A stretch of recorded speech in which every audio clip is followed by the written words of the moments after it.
Hello दोस्तों, स्वागत है आप सभी का फिर से। तो आज की इस वीडियो में हम सोलो लेवलिंग के सीजन 2 के एपिसोड 4 को देखेंगे। तो अगर आपने अब तक इसके पहले के एपिसोड्स नहीं देखे हैं तो पहले उन्हें देख लेना, उनकी लिंक मैं आपको डिस्क्रिप्शन में दे दूंगा। तो अब बिना किसी देरी के शुरू करते हैं।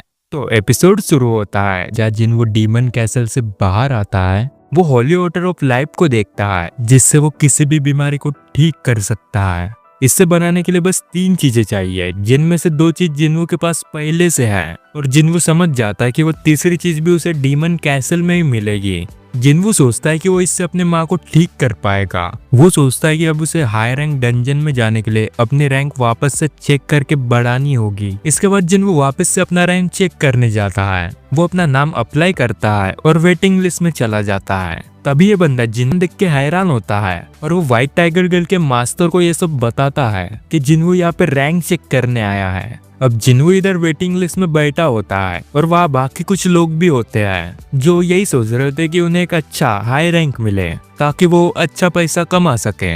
अब इसके बाद जिन्वो की बारी होती है। वो अंदर जाता है। ये लड़की उसकी रिपोर्ट देखती है जहाँ वो एक ई रैंक का है और वापस से रैंक चेक करने आया है। खैर अभी जिन्वो उस ऑर्ब पे हाथ रखता है और ये लड़की उसका रैंक चेक करती है, पर तभी उसके सिस्टम में एरर आता है। तो वो फिर से रैंक चेक करती है, लेकिन इस बार भी एरर ही आता है। इस लड़की को कुछ समझ नहीं आता। तो तभी वह बंदा आता है और उसे देख के शॉक होता है। वो उसे समझाता है कि एक एरर नहीं बल्कि इनका सिस्टम जिन्वो की पावर को मेजर ही नहीं कर पा रहा है क्योंकि उसकी पावर बहुत ज्यादा है। मतलब जिन्वो अब साउथ कोरिया का 10वां एस रैंक हंटर बन गया है। तभी हम बाहर चॉयजोंग और जिंगचुल को देखते हैं जो कुछ बात कर रहे होते हैं। इन लोगों को भी उनके चिल्लाने की आवाज आ रही थी। तो जिंगचुल बोलता है कि वो अभी जाके वहाँ चेक करता है क्या हुआ है वहाँ पे, पर चॉयजोंग भी बोलता है कि उसे खुद भी जाके देखना है। अब इधर ये बंदा जिन्वो को बोलता है कि उन्हें उनका और बड़ा सिस्टम चाहिए जिन्वो को रैंक चेक करने के लिए, इसलिए वो उसे 3 दिन बाद आने बोलते हैं। यहाँ बाकी लोग ये सुन के शॉक होते हैं कि ये बंदा इसकी पावर्स इमेजरेबल है और ये एक एस रैंक का है।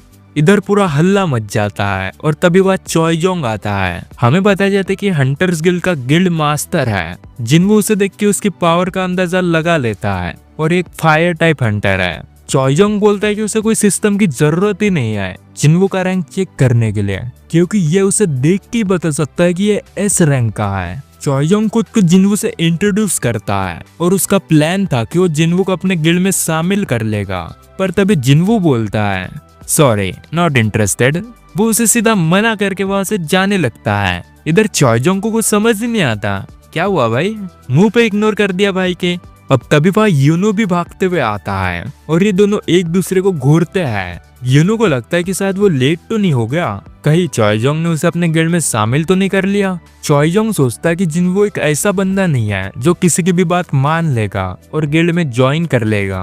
खैर ये लोग बिना बात किए वहां से निकल जाते हैं। अब जिन्वो यहाँ अपने माँ से मिलता है और बाहर जाता है। तभी वह उसे जिंगचुल मिलता है जो उससे कुछ बात करता है। जिन्वो इसका कुछ जवाब नहीं देता और वहां से जाने लगता है, पर तभी जिंगचुल उसे बोलता है कि तुम्हें कोई मिलना चाहता है। इसके बाद हम सीधा देखते हैं जहाँ जिन्वो हंटर एसोसिएशन के प्रेसिडेंट गो से मिलता है। जिन्वो उसे देख के समझ जाता है कि भले 80 साल का बूढ़ा है लेकिन ये कोई मामूली बंदा नहीं है और ये भी एक एस रैंक का हंटर है। अब गो जिन्वो को एस रैंक हंटर बनने के लिए कॉन्ग्रेचुलेट करता है, पर तभी जिन्वो बोलता है कि अब तक वो बना नहीं है, 3 दिन बाद फिर से उसका री एग्जाम होगा। पर गो बोलते हैं कि री एग्जाम बस फालतू की बकवास है, उससे कुछ नहीं होगा। उनका सिस्टम प्रिसाइसली रैंक को मेजर करता है और उनके लिए इस रैंक की पावर्स को मेजर करना बस फालतू की बात है। जिन्वो पूछता है तो ऐसा क्यों है कि उसे 3 दिन बाद बुलाया है। गो बताता है कि बस कुछ टाइम निकालने के लिए ताकि बाकी लोग से पहले इन्हें इस बारे में पता चले और इनसे मिल सके। अब गो सीधा पॉइंट पे आता है और वो बोलता है कि देख, वो उसे ज्यादा पैसे तो ऑफर नहीं कर सकता लेकिन वो उसे बोलता है कि उसे ऑथोरिटी देगा। अब देखो यहाँ टोटल 5 प्राइवेट गिल्ड्स हैं जो अंधा पैसा फूंक सकते हैं हंटर्स पर, लेकिन इन सबसे भी ऊपर है हंटर एसोसिएशन जो मतलब समझो गवर्नमेंट वाली, और हंटर एसोसिएशन इन सब गिल्ड्स पर ध्यान रखती है। अगर तो जिन्वो उन 5 प्राइवेट गिल्ड में से किसी को ज्वाइन करता है तो वह बैलेंस बिगड़ जाएगा, पर वह उसे अंधा पैसा मिलेगा। वरना अगर जिन्वो या हंटर एसोसिएशन को ज्वाइन करेगा तो उसे ऑथोरिटी मिलेगी लेकिन पैसा कम मिलेगा। अब जिन्वू यह बहुत सोचता है और आखिर में डिसाइड करता है कि वो इन्हें ज्वाइन नहीं करेगा।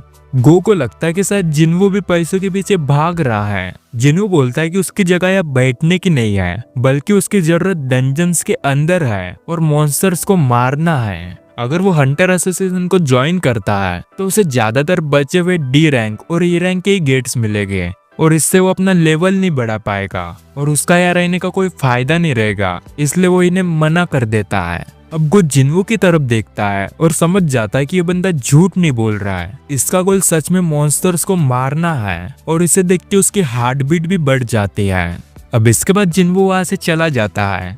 अब इसके बाद हम डोंगसू को देखते हैं और जरा देखो इसकी हालत, कितना मार खाया है। तभी उसके पास एक डेप्यूटी डायरेक्टर आता है जो डोंगसू से पूछता है क्या वो बंदा सच में मॉन्स्टर ही था। डोंगसू बोलता है तो तुझे क्या लगता है मैं आम इंसान को ऐसे मारूंगा। अब वो बंदा यहाँ से चला जाता है ये बोल के कि ये लोग उसे ढूंढने में लगे हैं, पर शायद ही वो उसे मिलेगा। डोंगसू को इधर अब भी वही सीन याद आता है जब संग ने उसे मारा था और बोला था कोरिया में कदम भी मत रखना, लेकिन ये साला अब भी नहीं सुधरा, बोल रहा है मुझे ठीक होने दे, वापस आऊंगा तेरे से बदला लेने। इसके बाद जिन्वू अपने किसी का आइटम को सेल करने का सोचता है जिससे उसे पैसे मिले, लेकिन अभी के लिए वो ई रैंक का हंटर है तो लोगों के लिए उस पे शक होगा कि इसके पास ये कैसे आया, इसलिए वो फिलहाल इसे छोड़ देता है और सोचता है कि उसे हाई रैंक गेट में जाने का मौका मिले।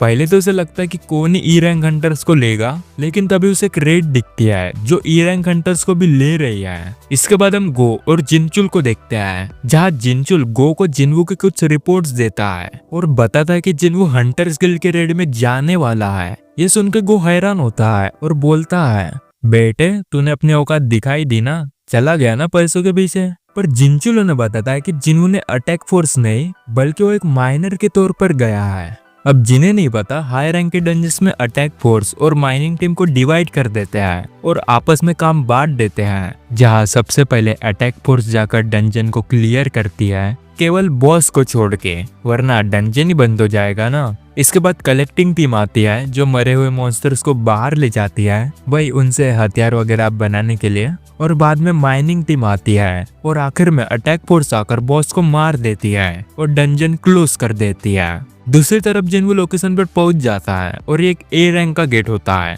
अब डंजन के अंदर हम हंटर्स को देखते हैं जहाँ चॉयजोंग भी होता है। उनके सामने कुछ मॉन्स्टर्स आते हैं और चॉयजोंग फ्लेक्स करता है और अपनी फायर टाइप पावर से उन सभी मॉन्स्टर्स को मार देता है। इसके पावर्स देख के बाकी के हंटर्स भी हैरान होते हैं और साथ में हम यहाँ चाहिन को भी देखते हैं। बाहर ये लोग अटैक फोर्स का आने का इंतजार करते हैं और तभी वो सभी लोग आ भी जाते हैं। जिन्वू चॉयजोंग से अपना मुंह छुपा लेता है, वो तभी चाहिन को देखता है और देखते ही रह जाता है।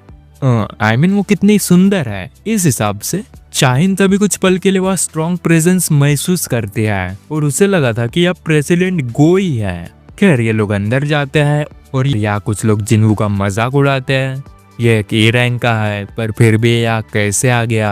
और तभी एक बंदा जिन्वू से टकराता भी है, वो जिन्वू पर गुस्सा दिखाता है, लेकिन वो बंदा जिन्वू की तरफ देखता है और उसकी पैंट गीली हो जाती है। अब ये लोग अपनी माइनिंग शुरू कर देते हैं और जिन्वू को देख के हैरान हो जाते हैं, साला ये ए रैंक का है। खैर कुछ समय बाद जिन्वू उनसे अकेला हो जाता है, वो इसी का इंतजार कर रहा था। वो जल्दी से बॉस मॉन्स्टर के पास जाता है और सोचता है भाई मार दूं क्या इसे, मन तो बहुत कर रहा है। वो अपना डैगर भी निकाल लेता है, पर तभी वह चाहिन आती है जो जिन्वू से पूछती है वो यहाँ पे क्या कर रहा है, एक माइनिंग का बंदा यहाँ क्या कर रहा है।